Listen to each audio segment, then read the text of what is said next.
Ladies and gentlemen, welcome. Iron Lady of the Western World.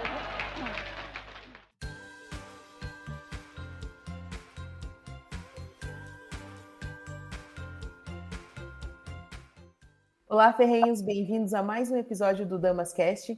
Eu sou a Lohane Cardoso, estou aqui com a minha co-host, a Catarina Donato. Tudo bem, Catarina? Tudo bem, Lohane? Tudo bem, Melanie? Olá, ferrenhos.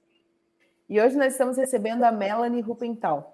A Melanie é cofundadora da Perspective Comunidade Marketing e Read Digital, jornalista e especialista em comunicação e marketing, possui 7 anos de experiência na área de comunicação e assessoria parlamentar e atualmente dedica-se à criação de planejamentos estratégicos e gerenciamento de mídias sociais, de figuras políticas, mandatários e campanhas eleitorais.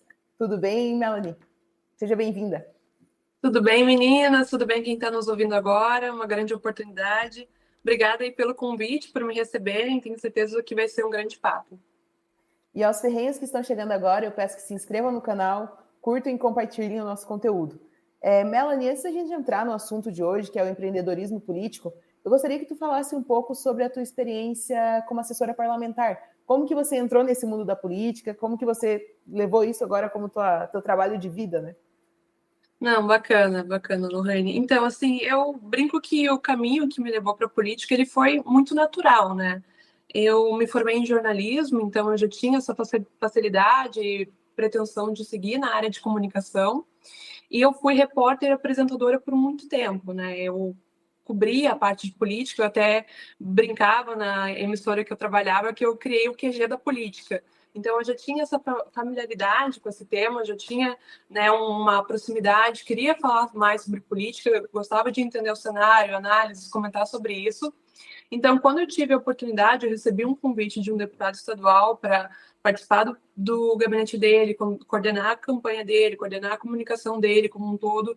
Eu vi isso como um desafio e também como uma provocação, né? Eu já estava tão interligada a essa área e acabou sendo uma forma em que eu abracei ela totalmente e vi que isso fazia sentido, né? Eu gostava bastante de contar histórias, mas eu vi que eu podia fazer isso de uma outra forma, né, com um impacto mais amplo do que eu estava acompanhando pelo jornalismo, embora fui bem feliz nessa área, mas eu entendi que eu tinha uma vocação maior com o pé mesmo na política. E depois que você faz uma campanha, é uma cachaça, você não consegue mais parar. A primeira que você participou, então, foi quando? Em que ano? Então, a primeira, eu comecei a trabalhar em 2019 dentro desse gabinete e eu fui convidada a participar de uma campanha em 2022, primeiro no governo do estado aqui do Rio Grande do Sul, né? Então, isso é bem interessante a gente falar, né? Porque às vezes a gente está numa posição em que a gente não percebe que as pessoas estão nos olhando. Mas as pessoas, elas estão nos olhando o tempo todo, né? Então, assim, eu estava trabalhando na parte de redes sociais, coordenando comunicação, né? E as pessoas viram que eu tinha uma facilidade de pensar pautas, né? Sempre buscava ter um olhar mais criativo, né? Sobre como abordar os temas, porque quando um político posta na rede social, ele está competindo com todo mundo, na verdade, né? A gente está competindo sempre pela atenção das pessoas.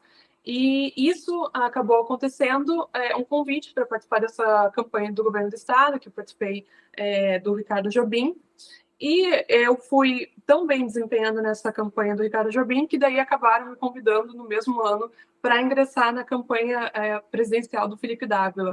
Então, assim, é bacana a gente ver como as coisas vão acontecendo à medida em que a gente vai se dedicando a cada trabalho que a gente faz, né, em que as pessoas estão nos enxergando, a gente pode estar lá no bastidor, mas quando você executa bem o trabalho, entrega de coração, faz tudo com dedicação, as pessoas acabam enxergando isso e aí nos possibilitando essas portas.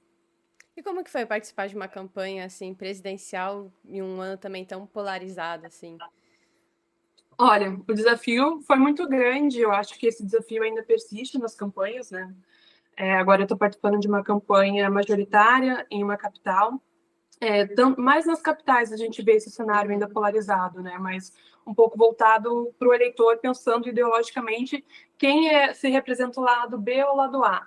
Então, assim, nesse cenário de 2022, em que foi extremamente difícil para os candidatos que não eram o lado B ou o lado A, você tinha que focar muito na essência do candidato. Eu acho que isso se perdeu um pouco, né, na construção das campanhas hoje. Se tem muitas elementos, parece que satélites e secundários que as pessoas focam e esquecem um pouco da essência e da trajetória do candidato.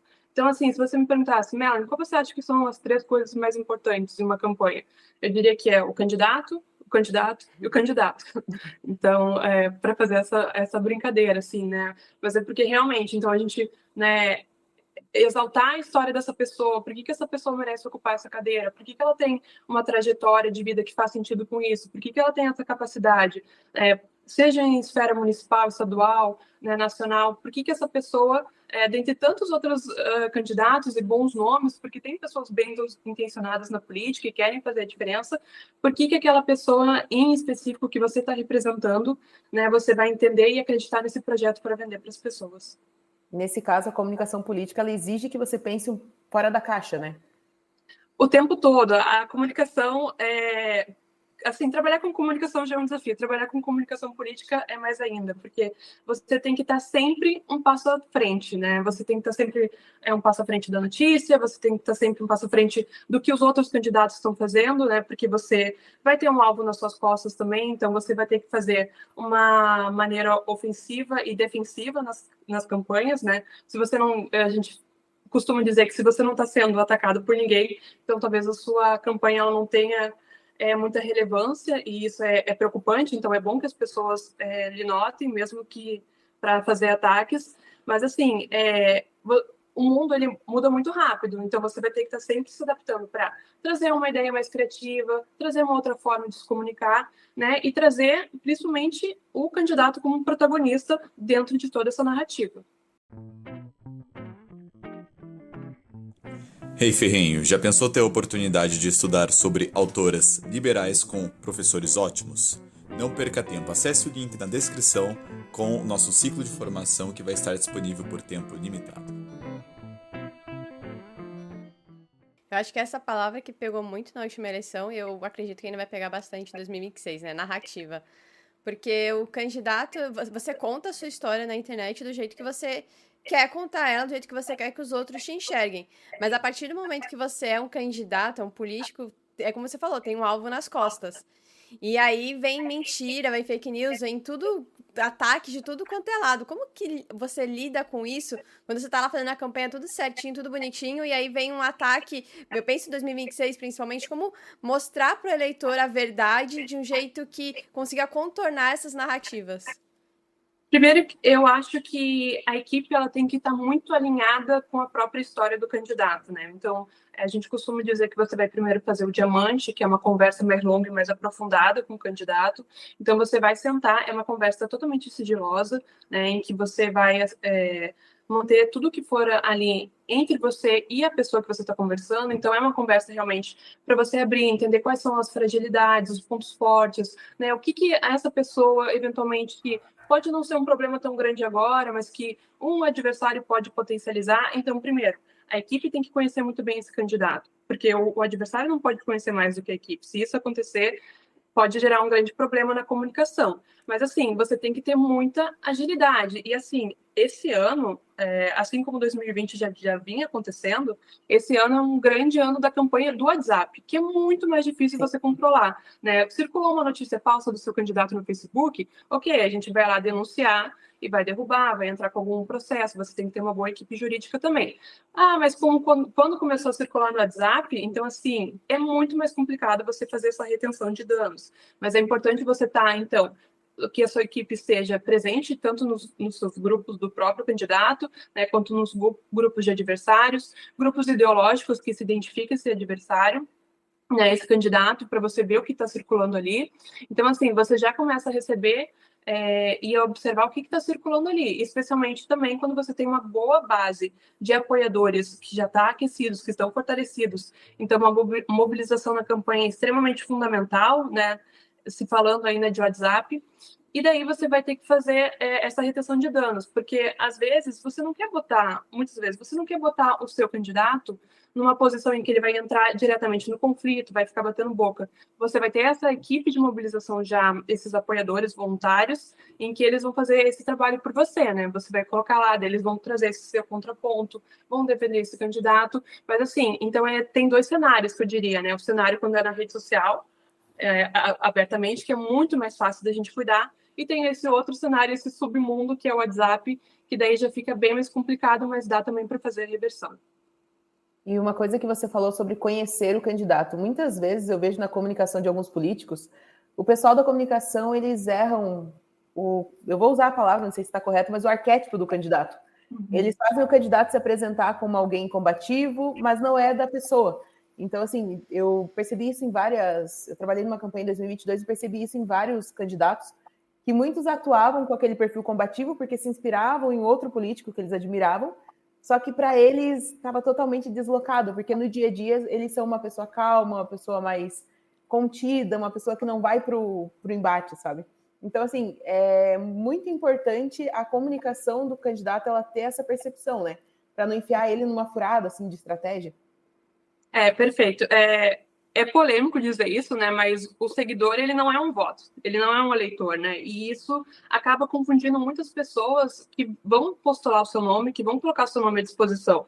Elas veem, então, figuras que são muito carimbadas na rede social, né? Que são mais carismáticas, que já têm uma outra construção, né, que tem uma boa base de seguidores na rede social. Então, elas pensam que isso, imitando essa fórmula, né, essa receita de bolo, vai fazer com que elas tenham muitos seguidores e isso se converta em votos. Não necessariamente, né? Você tem que, então, respeitar a essência desse candidato, principalmente por isso que eu falo, né? Conhecer a história, conhecer a personalidade. Porque você não vai conseguir manter essa máscara por muito tempo e nem o candidato vai ficar feliz com o seu trabalho, né? Porque ele vai olhar aquilo e ele não vai se identificar. E o eleitor também, o eleitor não é bobo, ele vai olhar isso e ele não vai ver verdade. Então, assim, é extremamente complicado quando você vai fazer isso e você tem essa régua da rede social, né? Então, é um ponto realmente de atenção, né? O seguidor, ele não vai ser um voto necessariamente, e é muito mais válido que você construa uma base sólida, né? Que as pessoas se identifiquem com a sua história, né? Isso é toda uma criação de reputação, não é da noite para o dia, e também, assim, leva tempo, por isso, assim, quanto antes as pessoas começarem a ir se posicionando e contando a sua história, mais tempo ela vai conseguir manter esses apoiadores e mais tempo ela vai indo construir essa base que aí sim, pode ser um seguidor e um eleitor, mas essas coisas não necessariamente elas estão conectadas. O pessoal confunde muito popularidade com voto, né? Exatamente. A pessoa é popular na cidade, é conhecida, mas não faz metade dos votos na urna, né? Infelizmente. Exatamente, porque nem sempre, né? Às vezes as pessoas podem te seguir, mas elas também não estão vendo em você. Você pode, sei lá, ser uma pessoa que tem muita popularidade, seus vídeos viralizam, até. Isso também é polêmico dizer, né? Que não é bom um candidato viralizar um vídeo. Né? Às vezes tem essa perseguição dentro de gabinetes, dentro de outras esferas, assim, que o candidato tem que super viralizar os vídeos. Na verdade, isso é extremamente ruim para o candidato, porque quando você viraliza um vídeo, você está trazendo pessoas de tudo que é canto, de várias regiões, não necessariamente é de uma cidade que você vai se candidatar, no estado que você vai se candidatar. Aquelas pessoas, elas estão vindo por alguma pauta específica e depois elas não vão continuar engajando com o seu conteúdo, elas não necessariamente vão ter interesse no que você está falando, porque assim, pensa se você é um vereador da cidade A, aí você engajou com uma pauta super ideológica de algum ponto. No momento que você for falar de algum projeto seu para a cidade, isso já não vai interessar mais aquelas pessoas que vieram por algum conteúdo específico ideológico. A menos que você seja assim, um candidato extremamente centrado, que realmente o seu ponto, a sua pauta principal seja o combate ideológico, não faz sentido você seguir esse caminho, entendeu? Então é um pouco assim, tiro no pé, que hoje a gente vê as pessoas perseguindo, mas que depois, quando vai ver o resultado, dá muito mais trabalho para a equipe de comunicação, daí manter essas pessoas engajadas e realmente que se conectem com o conteúdo que elas querem passar, né? Sim.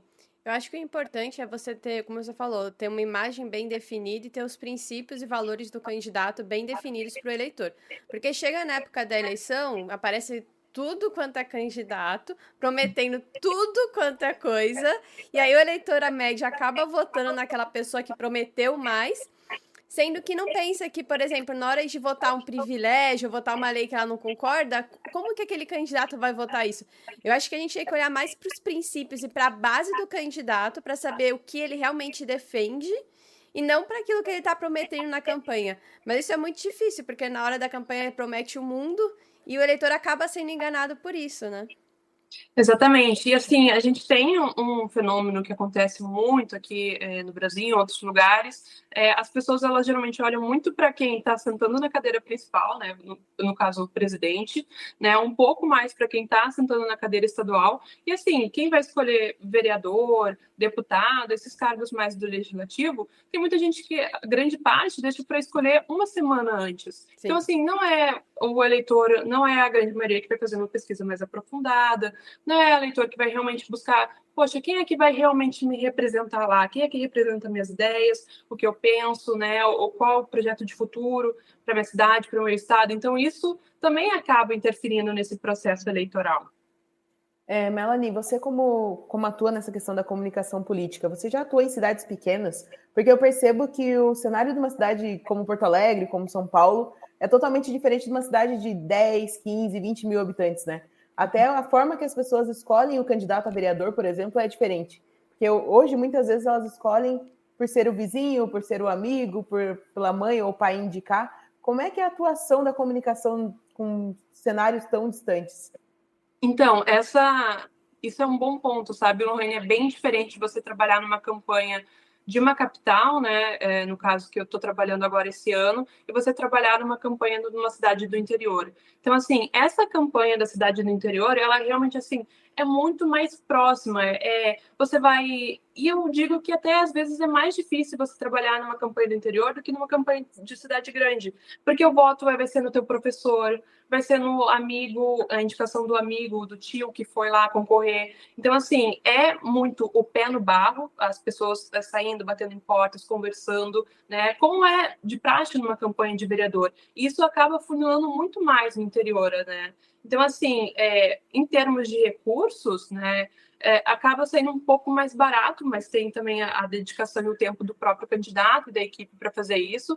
Então, tem esses dois perfis bem diferentes, né? Porque a campanha de capital, ela geralmente, assim, você vai trabalhar com mais impulsionamento, também é difícil você cobrir todas essas áreas com o pé no chão, embora ainda seja importante você fazer esse mapeamento de estrategicamente onde o seu candidato tem que estar posicionado, onde você vai ter que panfletar, né, quais são as associações que você vai ter que visitar, mas assim, não dá para ir para a política se você não gosta de falar com gente, se você não gosta de apertar a mão, se você não quer segurar o bebê, né, porque no fundo decidir o seu voto é muito mais pela emoção do que pela razão, né? As pessoas não votam pensando racionalmente também super a fundo quem é a pessoa que vai me representar em todas as pautas, mas ela tem um aspecto psicológico que as pessoas de forma inconsciente elas pensam, eu me identifico ou não me identifico com essa pessoa, o santo bate ou não bate, sabe? Então isso tem muito a ver com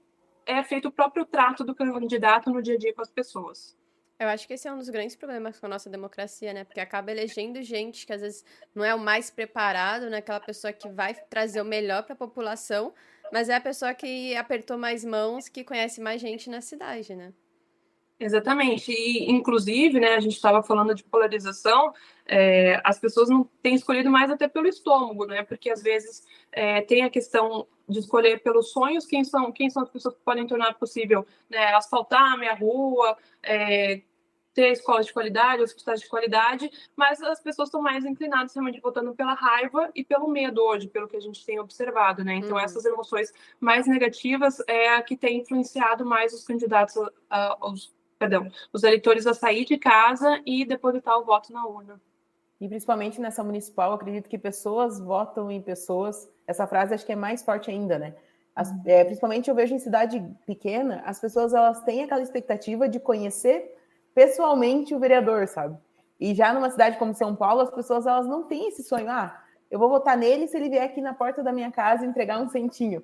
Enquanto no interior o pessoal tem essa cultura, né? Então, por isso as estratégias devem ser diferentes. Não, ela tem essa cultura, inclusive, eu trabalhei com um deputado que era do interior e o pessoal ficava extremamente possesso, se ele ficava mais de uma semana sem passar na calçada principal, Sim. Se não foi na festa X principal. Então, assim, tanto o vereador quanto essas pessoas, esses políticos que são emergentes desse mundo mais do interior, em que tem essa cultura mais da proximidade, né, eles não só esperam, como eles exigem isso do candidato. Então, é uma presença constante.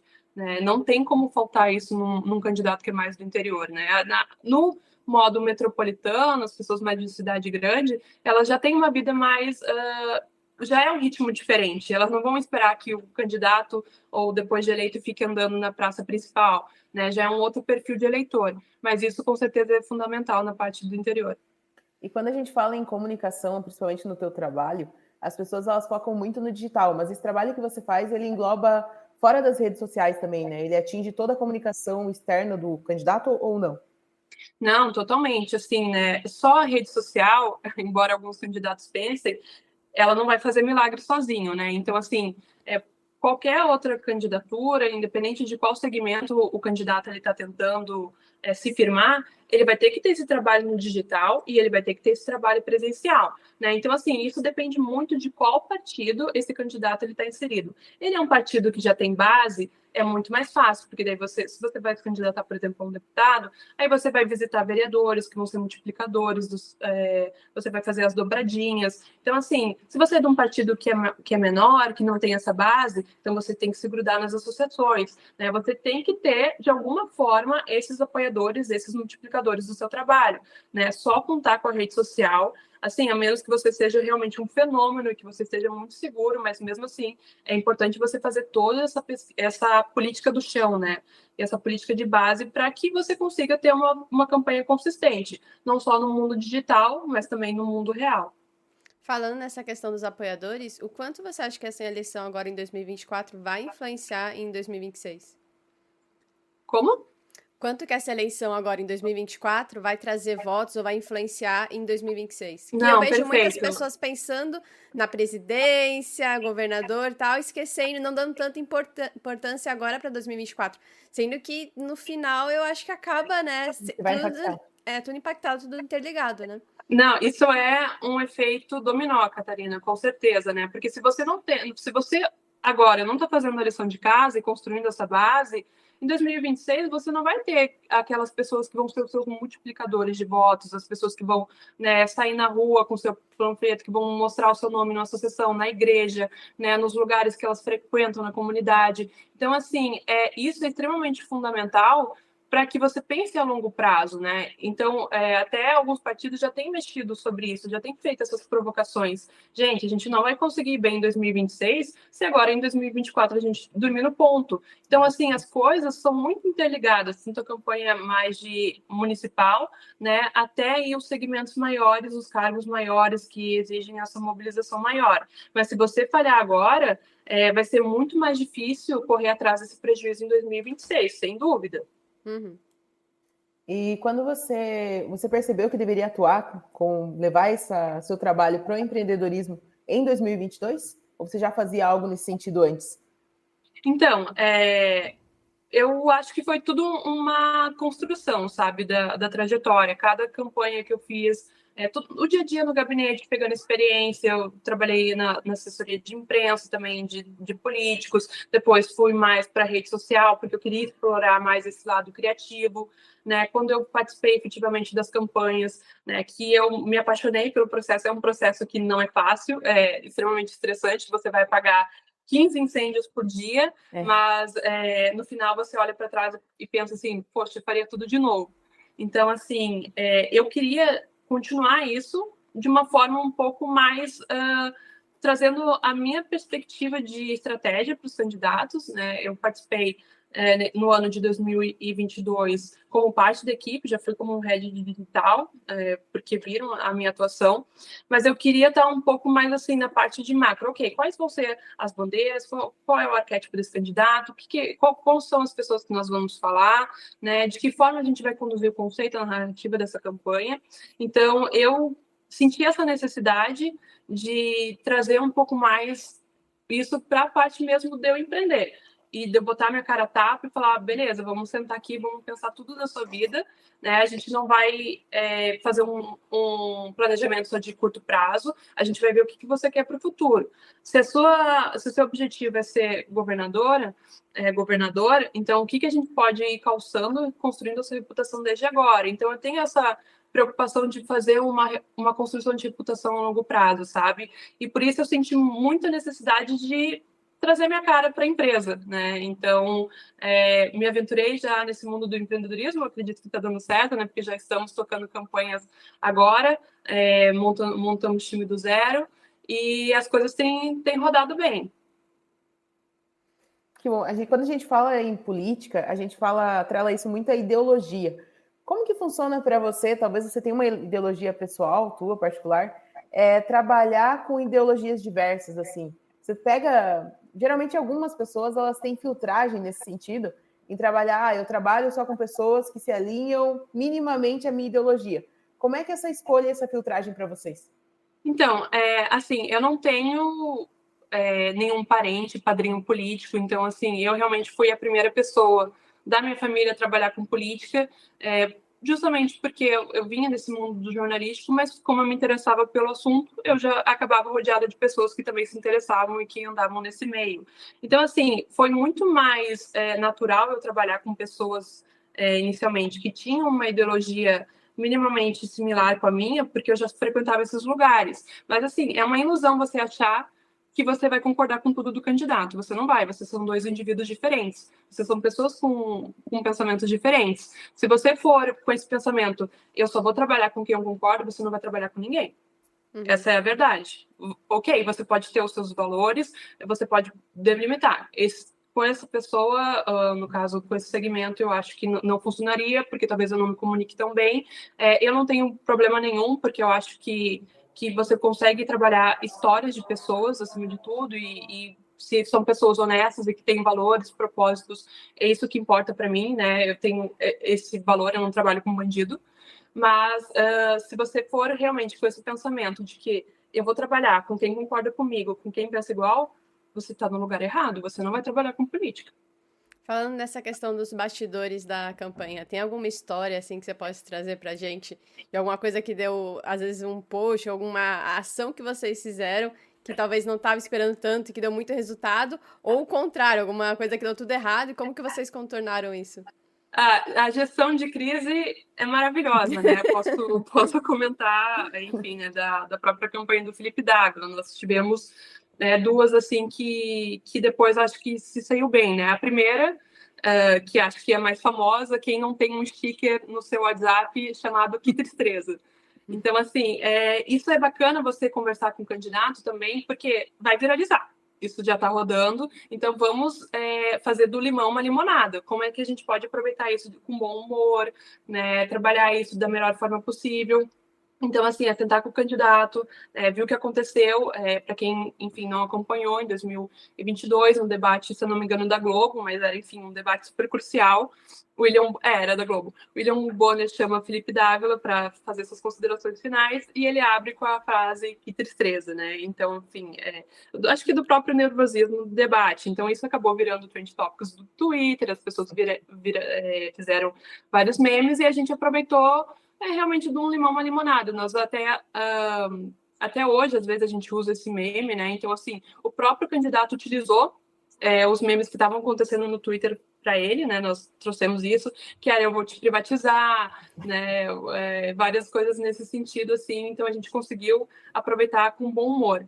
E outra que ele acabou errando num debate, que era... Ele queria se referir a Maria da Penha e ele falou a Maria da Paz.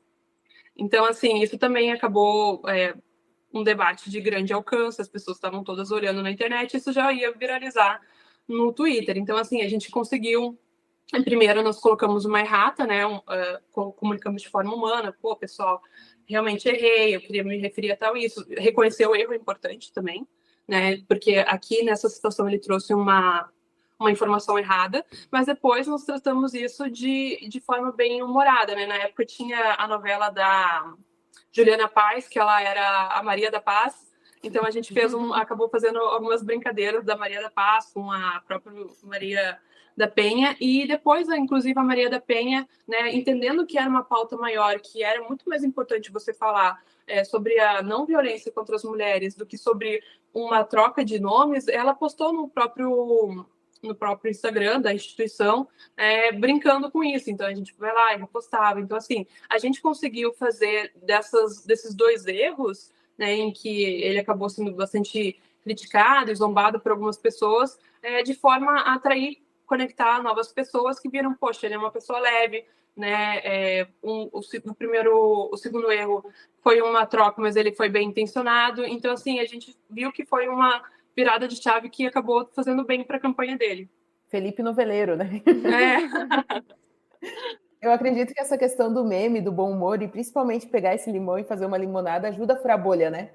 Porque, querendo ou não, a pessoa ela acaba atingindo um público específico, e quando dá, acho que essas saídas, você consegue aproveitar isso, ela atinge um pessoal totalmente inesperado, né?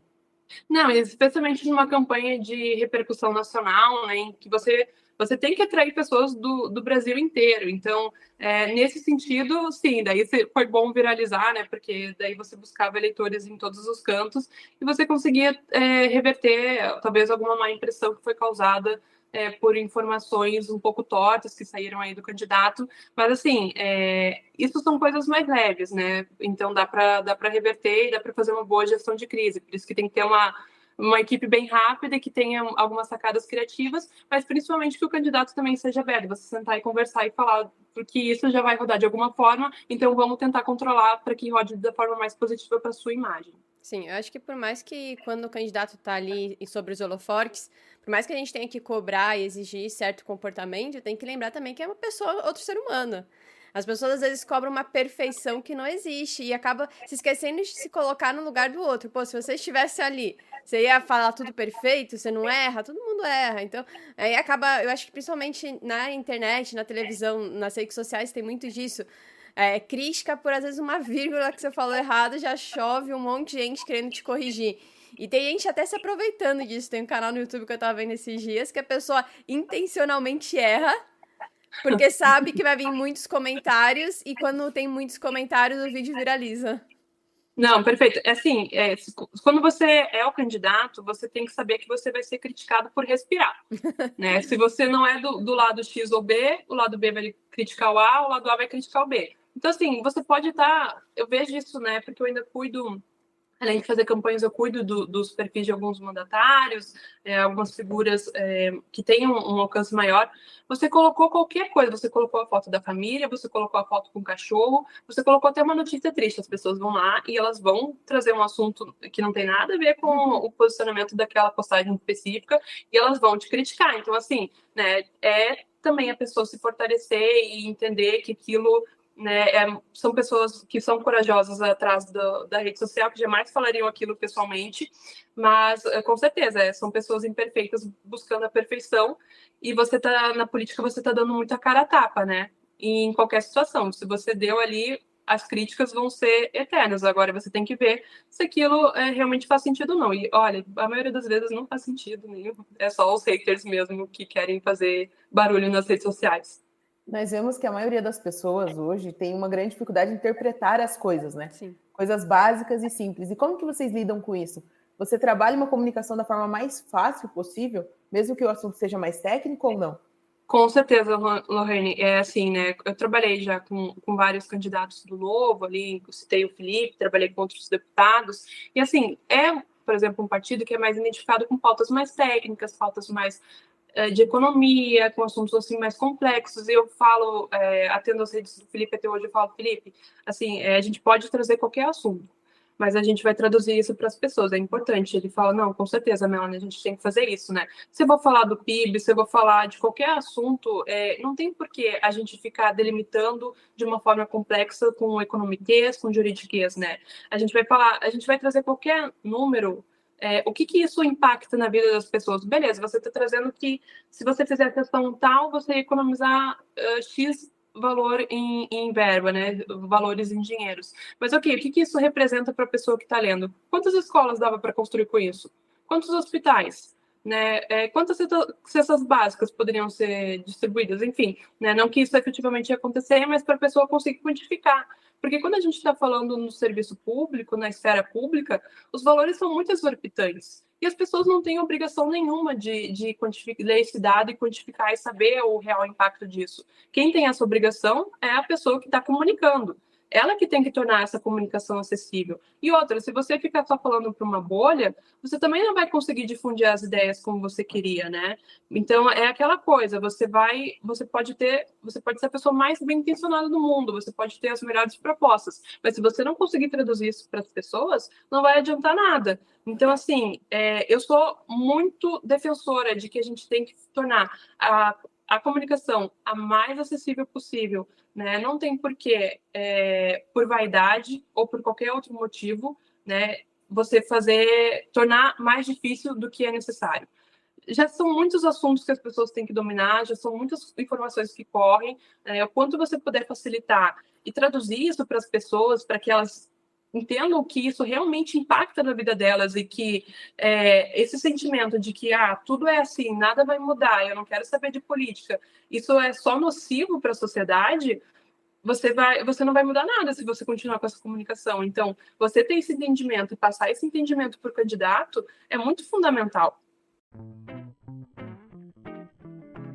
Olá, ferrenhos! Sabia que estamos em diversas plataformas digitais? No YouTube, Spotify, Instagram e principalmente nosso site, encontrando vários artigos envolvendo a liberdade ou a falta dela. Não perca tempo e acesse damasdeferro.com.br e em nosso Instagram, @Instituto Damas de Ferro. E principalmente nas redes sociais, elas são muito rápidas, né? As notícias passam de forma muito rápida. E eu acho que se a pessoa ela não lê aquilo e se identificar num primeiro momento, sentir que aquilo impacta a vida dela ou influencia de alguma forma, vai passar batido o conteúdo do candidato ou do político em si, né? Exatamente, e assim, né, eu falo de impacto, assim, que a gente poderia traduzir para as pessoas o quanto poderia ser entregue, mas no fim você pode lembrar também que, olha isso aqui que está sendo gasto, você lembra que é você que está pagando, que isso está saindo do seu imposto, então assim, tem vários caminhos que você pode fazer para trazer a pessoa para uma pauta que parecia muito distante da vida dela, e você falar, olha como isso tem relação com a sua vida, olha como isso está conectado, então... você acaba trazendo a pessoa para ela dar essa importância também para a pauta. Então, isso, eu penso assim, você pode falar de qualquer assunto, mas é a maneira como você vai falar. Sim, saber adaptar o discurso também para o público que você está falando, né? Eu Exatamente. vejo muita gente, assim, deixando, às vezes, de postar um conteúdo, não necessariamente sobre política, mas deixando de dar uma opinião nas redes sociais por medo do julgamento, né? Eu acho que hoje essa questão que a gente está comentando antes dessas críticas estão bem fortes. A pessoa acaba deixando de falar, acaba fazendo até, tipo, uma autocensura para não sofrer retaliação de gente que, como você falou, fica corajoso atrás da tela. Como que o candidato, ou mesmo as pessoas, você recomenda que lide com essa questão dessa inteligência emocional? Porque eu imagino que seja uma coisa assim, principalmente durante a campanha, uma coisa que destrói, né, o candidato, que destrói as pessoas que estão participando ali, que estão mais próximas dos holofotes mesmo, né? Então, nessa primeira conversa que eu tenho com o candidato, em que eu vou conhecer ele, é muito importante a gente saber também se ele tem o apoio da família, né? Porque, assim, não é fácil fazer campanha, não é fácil você colocar seu nome à disposição, as pessoas vão te julgar, as pessoas vão te xingar.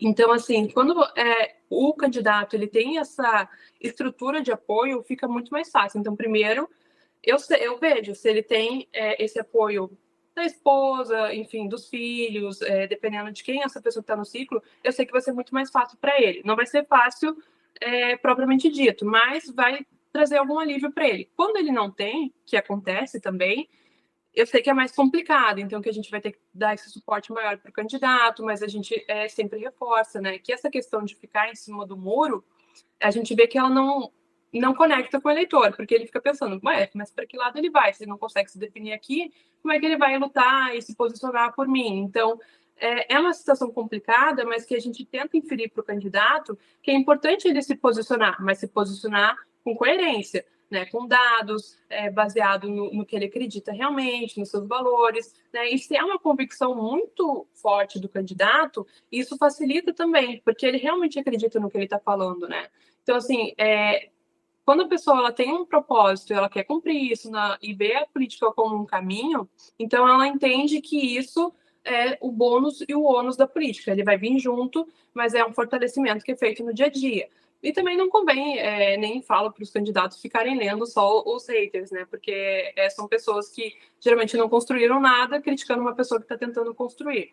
Mas esse suporte, que eu diria familiar, ele é um pouco negligenciado nessas campanhas e é bem importante e faz diferença.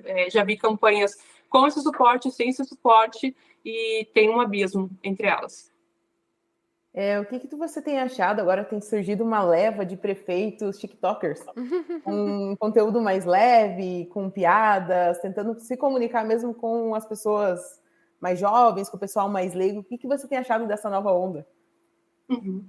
Não, eles têm viralizado bastante, né? Eu acho que depende, assim, né? Se combina com a essência do candidato, se ele naturalmente já faria algo, se não é algo imposto pela equipe, se faz sentido para ele. Então, assim, cada campanha, cada mandatário, cada gabinete é um contexto diferente, né? Então, você vai ter que ver os limites do que o candidato quer fazer e também qual é o planejamento dele de longo prazo.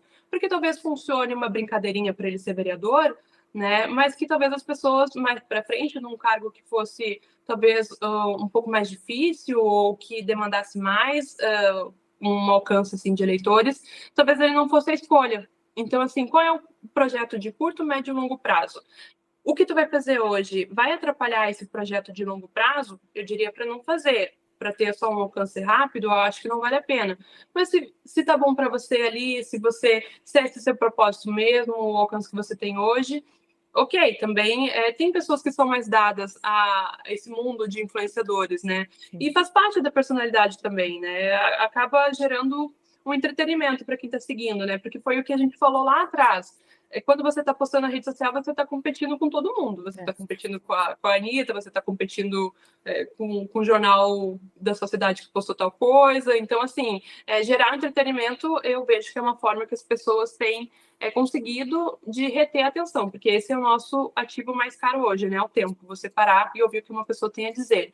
Então, assim, eu acho legal, em certa medida, se faz sentido para o candidato, mas, assim, se é só um vídeo de piada por piada, acho que não. Se você pode aproveitar isso para falar alguma coisa, inserir algum pensamento seu, alguma coisa que você queira projetar no eleitor, né? Eu acho que só o entretenimento vazio por vazio talvez não faça tanto sentido a longo prazo, mas se você conseguir unir isso, útil ao agradável, e trazer algum valor seu, alguma coisa que você trouxe de melhoria para a cidade, se você é um mandatário, e daí eu acho que funciona bem.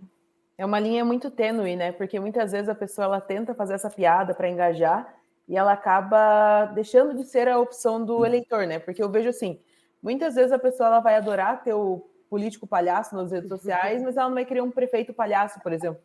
Ela vai querer um diretor, alguém mais sério, alguém que talvez passe mais seriedade ou credibilidade. Então é uma linha bem tênue mesmo, né? Muito tênue e, enfim, né? Muita gente tem caído nessa cilada. Então, você tem que ter uma grande convicção de qual é o seu planejamento de futuro. Porque senão você pode estar comprometendo isso em troca de ganhar 1.000 seguidores, 2.000 seguidores, que depois, no final, não vale a pena. Eu acho que volta para eleitores, né? Uhum. Eu acho que volta para a questão do arquétipo que a gente falou antes, né? E isso não só perfil político, qualquer perfil de marca mesmo, perfil social, perfil pessoal que a pessoa quer engajar mais gente. Não adianta... Eu vi na eleição passada candidato, assim, que em um vídeo tá usando terno e gravata, e no vídeo seguinte tá de bermuda. Então, assim, você pensa, quem é essa pessoa? Porque eu entendo que no dia a dia a gente é diferente. Tem dia que eu tô com vestido formal, tem dia que eu tô de mais largada, isso é normal. Agora, acho que pra rede social, pra você construir uma imagem que o público se identifique, você tem que ser consistente com aquela história que você tá contando pro público. Não adianta você contar uma imagem, ter uma imagem super estudiosa ou formal pro público e aparecer um dia de regatona e bermudão, né? Não, e outra coisa, né? Você tem que ver quem é o público-alvo que você quer atingir. Realmente, que geralmente esses vídeos eles são voltados mais ao público jovem, né?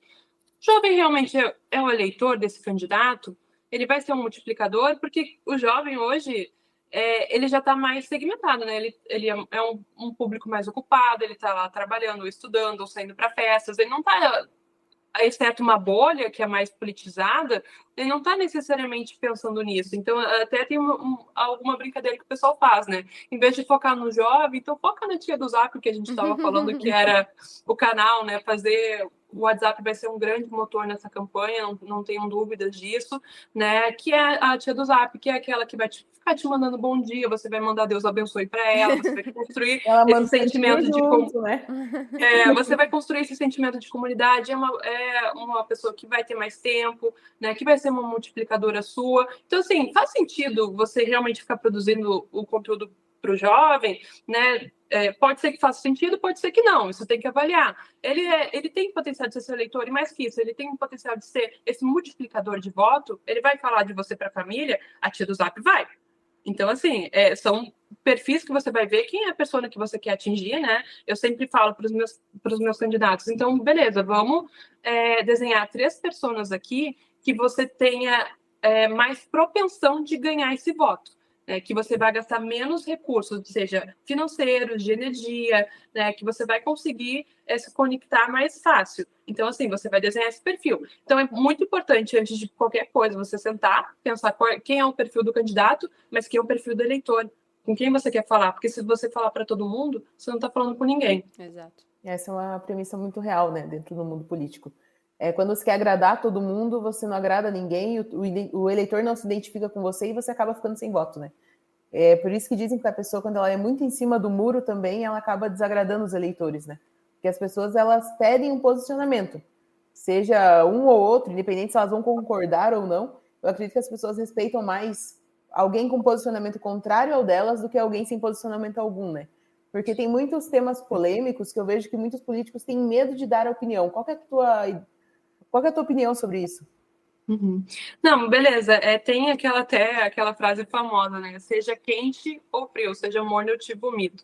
Então, assim, eu até comentei isso, né? As pessoas têm buscado mais, beleza, é isso ou não, porque tá muito no preto ou branco, né? Ou você concorda 100% ou você discorda 100%. Também não tem muito mais o espaço para os moderados. Os moderados têm que correr mais para colocar suas posições, né? E explicar o porquê que pensam A ou B sobre determinado assunto. Mas, assim, o posicionamento é extremamente importante para os candidatos, como você falou. Ninguém gosta só da água morna. Então, você vai conquistar esse eleitor ou você vai perder. Porque é até melhor que esse eleitor saia ou esse seguidor saia da sua rede social, se ele não vai realmente lhe trazer frutos, né? Então, que você possa dedicar a sua comunicação para essa pessoa que realmente vai se conectar com suas pautas, que realmente vai fazer sentido para você, né? Não só uma construção de curto prazo, mas também de longo. Então, isso é extremamente importante. Você acha que essa questão da polarização é necessariamente uma coisa ruim? Porque eu estava pensando esses dias, voltando, por exemplo, para cidades pequenas. O eleitor vota em quem vai lá e dá um abraço, um tapinha nas costas, quem ele conhece. Só que ele vai conhecer aquela pessoa naquela conversa de 5 minutos que ele teve, mas não vai conhecer o que aquela pessoa defende de verdade. E aí, quando você traz essa polarização ou mais a ideologia para o foco do debate, acaba meio que forçando o candidato a se posicionar e o eleitor, com isso, consegue conhecer ele melhor, né?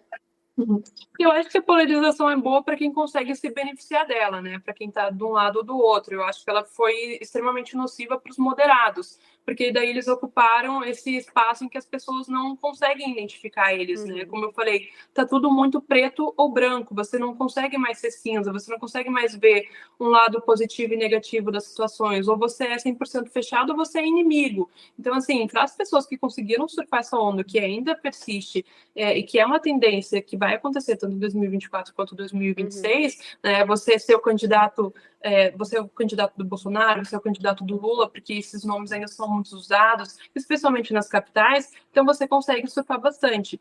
É um fator determinante, eu acho que você vai ganhar uma eleição só porque você é o candidato a prefeito do Bolsonaro, não, mas vai com certeza influir em grande parte do eleitorado. Agora, quem não é abraçado com nenhum deles, vai ter que correr e mostrar por que seria mais vantajoso essa pessoa ser eleita e não um agraciado que necessariamente não tenha competência para estar ocupando aquela cadeira, né? Então, assim, a polarização, ela produziu vários fenômenos da rede social, tanto para o pessoal mais conservador, mais de esquerda, né, que o pessoal acaba aproveitando disso para, enfim, né, se alçar mesmo na política.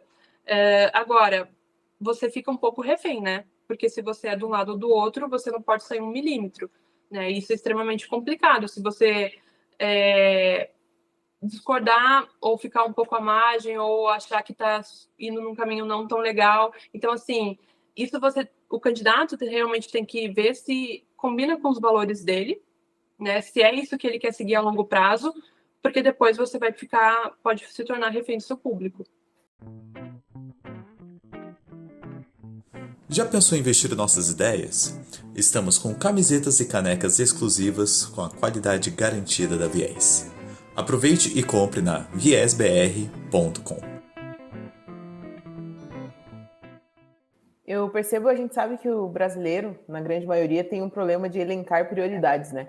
Nessa eleição municipal, tem assuntos que não são pautas, que não são da competência dos vereadores e prefeitos, mas vem muito à tona, como aborto, legalização das drogas, armamento. Qual que é a tua opinião? O candidato ele deve e pode se manifestar sobre isso, ou ele deve ficar isento e tentar sair pela tangente? Olha, a minha opinião pode ser polêmica para algumas pessoas do mercado, da área, mas mesmo que não for competência do cargo em específico, eu acho que tem que falar sim, sabe? Porque as pessoas que entendem essa caixinha de competências, o que cabe a cada um poder, ela é muito restrita. Né? Nós temos muitos problemas de educação no Brasil, né? No fim, as pessoas, você vai fazer uma pesquisa, por exemplo, eu estou fazendo uma campanha agora numa capital, né? Uma campanha à prefeitura. O principal assunto que as pessoas querem saber é segurança. Isso não é uma competência da prefeitura, isso é uma competência estadual. Mas eu vou falar para a dona Joana, que está na vila, que está preocupada com os assaltos no ônibus, que a gente não vai falar sobre isso porque a gente não pode fazer nada? Não, a gente vai achar um meio para falar sobre isso, porque é o que ela quer ouvir. Né? Então, você vai encontrar meios para falar de como você pode ajudar esses problemas que as pessoas estão interessadas em saber. Né? Se não é competência ou não, você só tem que cuidar para não ficar responsabilizando, por exemplo, se você é oposição hoje, ficar responsabilizando a situação, né? No caso municipal, se é um problema estadual, mas mesmo assim, você se apartar de um problema que você mostrou na pesquisa que as pessoas querem saber, que as pessoas estão te questionando, tá chegando mensagem no seu direct, que estão perguntando para o grupo de relacionamento, aí você vai parecer uma pessoa totalmente afastada dos problemas da realidade. E assim, questões mais de costumes que você citou, aborto, a questão das drogas, às vezes é importante a pessoa se posicionar, porque por mais que eu não vá trabalhar sobre isso especificamente com o candidato, com o cargo que ele está pleiteando, é um valor importante para quem está votando, ele quer saber sobre isso, né? Não vai ser a pauta central da candidatura, até porque, enfim, né, não teria como operacionalizar isso, e daí poderia ficar muito no campo do discurso e não da entrega, mas é importante você fazer essas sinalizações que convêm ao seu eleitor, né, que eles esperam de você. Então, mesmo que não seja competência, você trabalhar com cuidado, tem pautas que você não pode se apartar, porque você está vendo que é de interesse que as pessoas querem saber. Eu acho que isso fideliza ainda mais também o teu público-alvo, né? Que muitas vezes você define, como você falou, o político ele não pode falar para todo mundo, senão ele acaba não falando para ninguém. Eu acho que quando a pessoa se posiciona nessas pautas de costumes, ela consegue fidelizar aquele público-alvo, aquela pessoa que já simpatiza com ela, mas não tem certeza em relação a determinado assunto de costume, né? Uhum. Não, porque às vezes eu posso como eleitora, considerar a Lohane candidata uma ótima gestora, que ela seria muito eficiente nas contas públicas, que ela tiraria a corrupção. Poxa, mas eu não sei se ela é a favor do aborto, e eu, como religiosa, seria muito importante para mim, né? Como se fosse um candidato, um eleitor pensando. Então, assim, né? Se faz sentido para você, se não é uma coisa teatral, não tem por que você ficar escondendo suas posições se você vê que é um interesse dos eleitores saberem também. Né? A menos que você tenha uma opinião muito polêmica, que você avalie estrategicamente com a equipe, que se divulgar isso vai causar prejuízos para a campanha, porque pode acontecer também, né?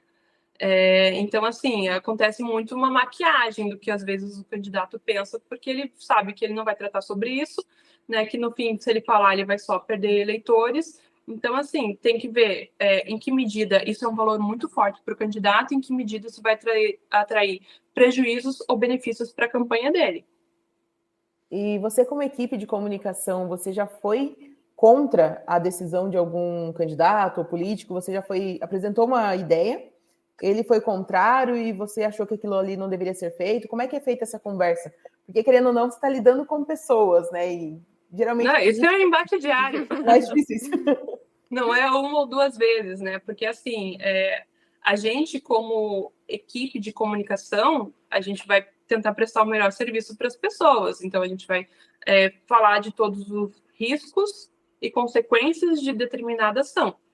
Às vezes, é um risco calculado que é importante alguma manobra de ser feita numa campanha, especialmente assim, se você não está tanto em evidência, se tem um candidato, especialmente, não só bem avaliado, mas com baixa rejeição, que é o mais difícil, né? Você ir contra um candidato com baixa rejeição, né, que está indo à reeleição, por exemplo. Então, assim, tem várias situações, cada campanha é muito específica uma com a outra, tem que ver como isso funciona, mas esse embate de o que vai ser postado, qual vai ser a linha, é tudo extremamente conversado, debatido com o candidato, né? Nem sempre a gente concorda, mas a equipe de comunicação também não convém a ela forçar o candidato, porque no fim não vai ser a minha imagem da Catarina ou da Lohane, é do candidato. Então, por mais que a gente aconselhe, fale os riscos, fale, olha, talvez não seja bom você bater diretamente com esse candidato, mas deixa um fogo cruzado ali, você vai pelas beiradas, faz uma outra estratégia que talvez funcione mais para não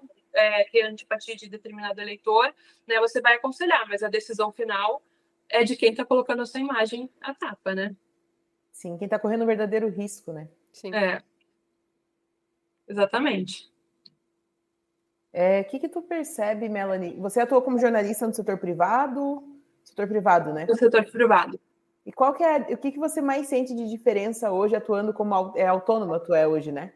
Empreendedora, profissional liberal hoje, no mundo da política. Qual que é a diferença atuar como uma profissional autônoma ou liberal no mundo privado comum, nas empresas e tudo mais, do que no campo político? Tem uma diferença gritante ou não? Não, são áreas totalmente diferentes, né? Não tem, eu não diria assim nem como comparar, porque quando eu estava como repórter, era um pouco mais afastado, né, de viver realmente a política dentro do gabinete, ver como é que as coisas funcionam, né? Você fica um pouco mais apartada no sentido da análise, né? Você está com uma posição de contar um fato para as pessoas, exemplificar o que está acontecendo. Agora, quando você está vivendo a política, você está tentando vender o produto para esses jornalistas, né? E nada mais você tentar fazer essa roupagem, essa maquiagem, deixar cheiroso para que as pessoas queiram consumir esse produto, né, que faça sentido, né, que você consiga colocar boas pautas para esses jornalistas. Então, assim, é bem bacana você ter essas duas percepções, sabe? Porque você consegue ver dentro e fora do balcão como as coisas funcionam. Mas eu diria que, embora são áreas da comunicação, elas têm papéis e projetos muito diferentes dentro da sociedade, né? Ali eu estava preocupada em passar a comunicação para as pessoas, em informar as notícias, e agora eu estou preocupada em ok, deixa eu conhecer esse candidato, deixa eu entender e respeitar a história dele, e como é que é a melhor forma que eu posso contar isso para as pessoas? Qual é o storytelling que eu vou contar para as pessoas, que eu posso exaltar as qualidades dele, exaltar por que ele tem esse senso de missão, por que ele está dando a cara a tapa, né? Por que ele está indo para a vida pública, ou se ele já está há muitos anos na vida pública, o que ele fez efetivamente. Então, assim, são roupagens e lugares muito diferentes que eu acabei ficando na minha profissão, por assim dizer, né? Dei uma boa virada aí de chave. Não, interessante. E por fim, Melanie, qual que é o conselho que você daria para quem quer empreender nesse ramo político, para quem quer trabalhar com consultoria, seja na comunicação, seja na estratégia com o candidato? Bom, eu daria 2 principais conselhos, né? O primeiro que eu mencionei aqui é que a gente está sendo visto o tempo todo, né? Por mais que às vezes a gente não tenha a posição que a gente quer hoje dentro de um segmento de uma empresa, dentro de um gabinete, né? Você está sendo observado pelos seus colegas, você está sendo observado pelo supervisor. Então, assim, você ir com a postura de que você quer projetar daqui para frente é extremamente importante. Se eu vou com esse pensamento, eu vou fazer só o que me manda, não vou fazer mais do que é a minha obrigação. Mas se você vai lá, você vai dar a cara a tapa, traz ideias, faz mais do que você é pedido, né? Você vê que você é uma pessoa que respeita horários, que você respeita as outras pessoas, que você é uma pessoa de bom trato, né? Uma pessoa que é realmente um profissional, né? As pessoas observam isso, elas vão abrir portas para você ou elas vão fechar portas para você. Isso é extremamente verdadeiro, porque eu vi isso acontecer na minha vida, né? E, assim, você também buscar se relacionar, porque, especialmente, se você vem do mundo que nem o meu, que não era o mundo dos padrinhos políticos, você precisa buscar se conectar com essas pessoas, porque você não vai contratar quem você não conhece. Então, você tem que buscar estar nos eventos. Poxa, eu nunca participei de uma campanha. Se voluntaria para participar de uma, pega experiência, põe o pé no barro, vai trabalhar, que daí você vai pegar experiência, você vai poder botar isso no seu currículo e você vai falar, olha, eu já participei de experiência X, Y, Z, e eu estou pronto para participar dessa campanha agora, né? Eu até via esse dado a última vez, em 2020 a gente bateu o recorde de candidatos a vereador, foram mais de 517 mil, então, assim, mercado tem, sabe? É só você se colocar como um bom profissional e buscar ser visto pelas pessoas. Não tenha medo de ser visto, de colocar seu trabalho à disposição e buscar experiência. É isso. Saúde. Saúde. Muito obrigada, Melanie, pela presença, por esse bate-papo. Achei que foi muito proveitoso. Até fugimos um pouco da pauta do empreendedorismo, mas falar de comunicação política é algo muito importante e algo muito pontual para esse ano que a gente vai entrar agora. E uma coisa que as pessoas elas não percebem, talvez, é que esse teu trabalho, ele não é só no ano de eleição, né? Ele é um trabalho que perdura, que é direto, é contínuo, né? Sim, exatamente, porque assim, o candidato que só no ano de eleição ele foi buscar a comunicação, ele já está atrasado. Isso é um fato, né? Antes da eleição, você está construindo a sua reputação, você está construindo base, você está aquecendo o seu público, os seus apoiadores, que eles vão ter que estar, são parte fundamental desse processo. Eles vão levar seu nome, como eu falei, para a igreja, para o trabalho da mãe, na padaria eles vão comentar. Então, assim, esse trabalho quanto antes você começar a ir construindo a sua reputação, é muito mais fácil depois para a equipe de comunicação. Senão, depois você vai ter que impor mais recursos, você vai ter que impor mais dinheiro. Então, assim, você vai ter que condensar todos esses resultados que não foram construídos no passado num curto espaço de tempo. E daí tem que ver se o candidato está disposto a fazer esse investimento também, né? Então, assim, eu sempre aconselho. A questão de chegar na urna e ter seu nome escolhido, ela é feita a muitas mãos e com tempo de construção de qualidade, né? Então, isso é muito melhor você construir essa base sólida de reputação para o candidato do que, enfim, né, fazer tudo na correria e, às vezes, acabar até prejudicando a imagem do candidato, que é o pior cenário possível. Então, pessoal, se programem. Eu quero agradecer a todos os ferrenhos que nos acompanharam até aqui. Se você ainda não se inscreveu no canal, se inscreva, curte e compartilhe o nosso conteúdo. Obrigada, Kátia, pela companhia em mais um episódio. Obrigada, Melanie, e até mais. Obrigada, até mais, Lô. pessoal. Obrigada, Melanie. Até mais, ferrenhos. Obrigada. As opiniões do convidado não representam a posição do Damas de Ferro enquanto instituição.